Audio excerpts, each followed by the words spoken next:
Yes, I know from the get-go, some people will label this video as a conspiracy theory. Bogart has finally gone off his rocker and is seeing the devil under every stone and fallen branch. I get it. And I actually don't blame you if that's what you really think. I would have felt that way myself not too many years ago. But things have changed in American society and really in all of Western society. What was very discreet and behind the scenes a decade or two ago is now much more obvious and in the open. We are surrounded, bombarded with the occult and even out-and-out Satanism. Now, of course, societies have been under those influences for millennia, but that influence is a far more blatant stage right now. Here's what the Bible tells us in 1 John 5:19. We know that we are the children of God and that the whole world is under the control of the evil one.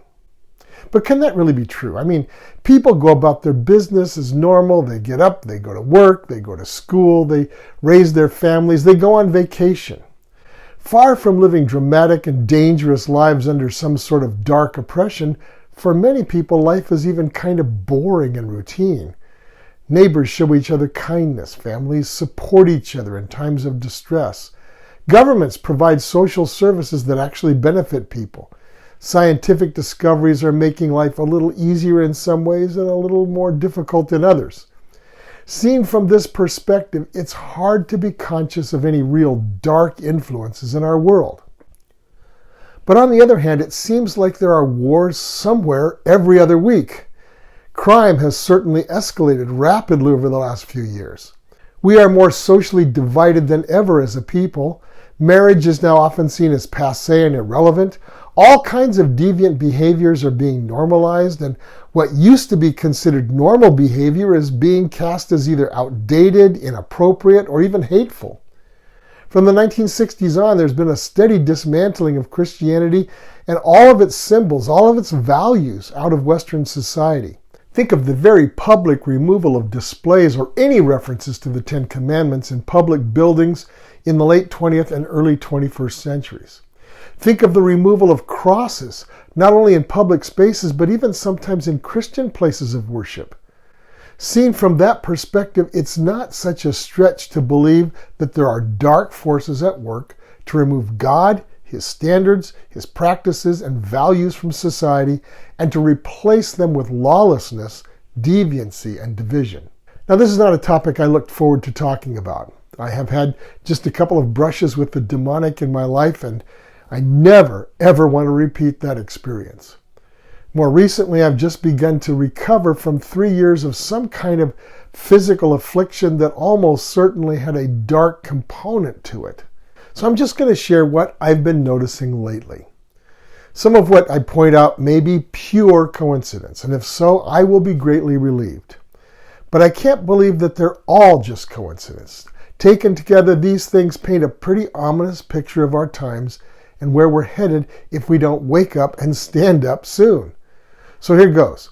This video will take a quick look at some of the symbols and logos that we accept as just part of normal life in the 21st century. Okay, let's start with the symbol for medicine in the United States. The medical symbol often seen here in the United States is the caduceus. Caduceus is pictured as a winged staff encircled by twin snakes. The caduceus is an ancient symbol said to represent Hermes, the Greek god who served as the messenger between the gods and humans. In certain contexts, he was also known as a healer and sometimes as a trickster or deceiver. Now, the Romans knew Hermes by the name of the god Mercury, who was patron not only of messages, but of robbers and thieves as well. For most of modern history, the caduceus symbol was used by business and communication groups, which would be consistent with Hermes' role as a messenger, or actually, maybe as a thief in some cases. In the 19th and 20th centuries, this symbol was adopted in the United States to signify the medical field, but especially the administrative and communication side of medicine, rather than the hands-on practice of medicine. Is that sinister? Well, hold on, I'm not finished with medical symbolism. Let's go a little further with the more generic medical symbol. Ever seen this one? As I mentioned, the caduceus is used within the United States and represents the Greek god Hermes. However, The original medical symbol used by most of the rest of the world is a simple staff encompassed by a single serpent. In ancient times, this simpler symbol stood for Asclepius, the Greek god of magical healing. Statues of Asclepius depict him holding a staff with a serpent wound around it. Asclepius had temples dedicated to him scattered across the Greek world in ancient times. One of these temples was located in the city of Pergamum in what is now western Turkey. It is this temple of Asclepius in Pergamum that is likely being referred to in Revelation chapter 2, verse 13, where Jesus commends the church there for its faithfulness in a hostile environment.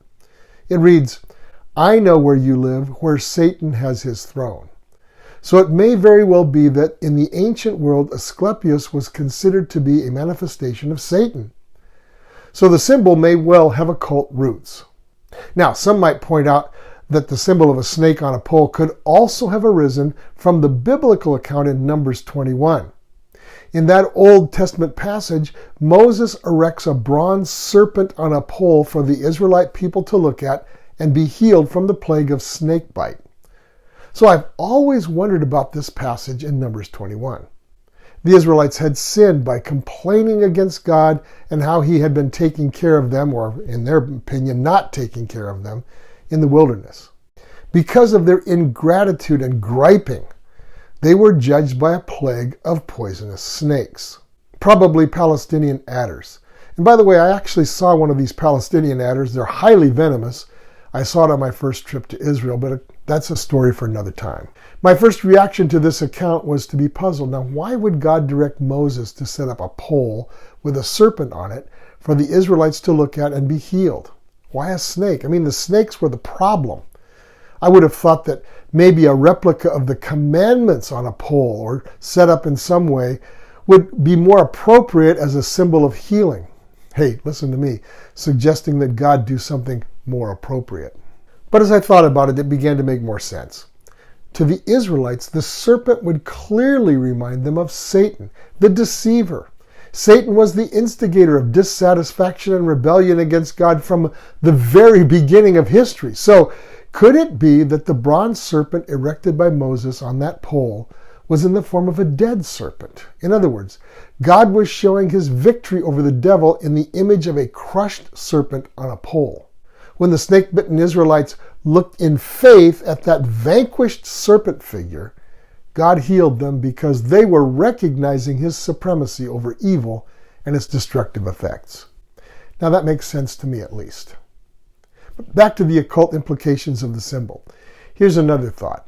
Moses lived well before 1000 BC, probably more like the 15th century BC. So the serpent on a pole of Numbers 21 would have predated the Greek Asclepius myth by centuries. Could it possibly have been the inspiration for it? I know, the stories are quite different, but could the story of a miraculous healing by looking at the image of a serpent on a pole have spread beyond ancient Israel? Could it have been picked up by others and modified for use in a pagan context? Possibly. However, if the two are related, exactly how is lost in the mists of antiquity. In any case, the Greeks certainly used the symbol in a more occult perspective, even possibly a satanic one. And that makes me feel just a little bit weird when I see the symbol used by institutions that are supposed to help us. What about the all-seeing eye symbol? This is a very old symbol. Ancient Egyptians used it as the eye of Horus, the half-man, half-falcon deity, as well as the eye of the god Ra. Egyptian legends said that Horus had his eye ripped out in the fight with his cousin Set. But then the other gods restored Horus's eye and returned it to him. Because his eye was magically healed, the eye of Horus gained the reputation as the all-seeing eye with healing and protective properties. Later usages may have picked up on that Egyptian symbol but modified it as the eye of providence, symbolic of the idea that everyone's thoughts and actions are being watched at all times by God. The symbol is used in Freemason rites, where it symbolizes the omnipresence of the great architect or supreme being. Satanic rituals use the symbol as well. They attribute the eye to Satan in one form or another as a sign that people cannot escape his notice and possible retribution if they cross him. The all-seeing eye appears on the reverse of our United States dollar. How about the horns hand gesture? Well, when I was a young teen, my father moved our family to Austin, Texas, where he enrolled in a doctoral program at the University of Texas. Even though my mom was working, times were tough since my dad was in school. But financially tight as things were in those days, we somehow found the money for season tickets for all 5 of us to attend the Texas Longhorns home football games. And at the games, you would see a lot of what were called the Hook 'em Horns hand signs. Now, I never thought much about it. Then a bit later, I was exposed to surfer culture, where a similar hand sign was used to signify hang loose, no worries, relax, don't sweat the small stuff. Same idea with its usage in Hawaii, and I never thought much about that either. But suddenly in the past few years, the horns hand sign has been popping up in all sorts of places, in rock and roll and politics, on college campuses. So why this sudden popularity of the gesture? Surely not everybody is suddenly a University of Texas fan or somehow involved in surfer culture. Just a bit of background research will show that the hand sign is far older than any of these origins. It represents the owl, an ancient symbol used to signify the god Moloch. And you might be aware that Moloch is described in the Bible as the deity who demanded child sacrifice by burning them alive. Flashing that hand sign was a way of expressing allegiance to this cruel and evil deity. Participating in the worship of Moloch was thought to grant success and power. Now I know that lots, maybe most, who flash the symbol probably do so innocently. Yet its ancient origins are actually very dark and disturbing. Its current popularity among rock and rollers, celebrities, and elites makes one really stop and think. Have they really given the gesture a moment's thought? And where is their deepest allegiance? Moving on to the inverted cross. To be fair, the upside-down cross is used in both Christian and occult contexts. Some Christians, especially Roman Catholics, use it as the cross of St. Peter, since according to church tradition, the Romans crucified the Apostle Peter upside down. The story goes that Peter did not believe himself to be worthy of dying in the same manner as his Lord Jesus Christ. So he requested that he be executed upside down. On the other hand, the Romans may have deliberately chosen to do this, since the apostles had the reputation of turning the Roman world upside down with their message. So crucifying the man who turned their world upside down makes a sort of twisted sense. That aside, in occult usage, the inverted cross symbolizes the reverse of the Christian cross. In other words, it represents anti-Christianity. In Christianity, the cross symbolizes hope, light, love, redemption. God personally rescuing us through his son Jesus. The anti-cross, worn by those opposed to the Christian message, then represents the opposite of all that. It especially symbolizes the refusal of God's redemption and instead proclaims pride in self-reliance and self-exaltation. So when celebrities and other people sport this inverted cross as jewelry, it may not necessarily signify something sinister, but it could be a subtle statement of hostility to Christians and Christianity. Okay, well, let's move on to the symbolism on the US dollar. There are numerous symbols on the dollar bill that may have occult significance. I want to focus on just 2. It's well known that the all-seeing eye can be used to represent Satan. That's especially true when the eye is enclosed in a triangle. In fact, some of the same people who flash the horns gesture also flash the all-seeing eye. That's on our money. Lots of nations have currency. They use all sorts of pictures of people, animals, and other graphics on their money. Of all the choices at our disposal, why do we have symbols that can sometimes at least have occult significance? The other symbol is the pyramid located just below the eye on the back of the dollar bill.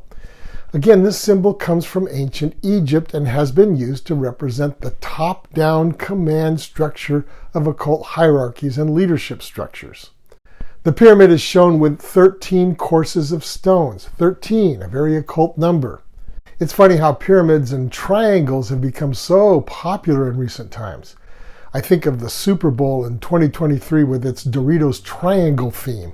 Combine that with the other features of that halftime show, and you have to wonder about the possible occult significance of it all. Here's another thought.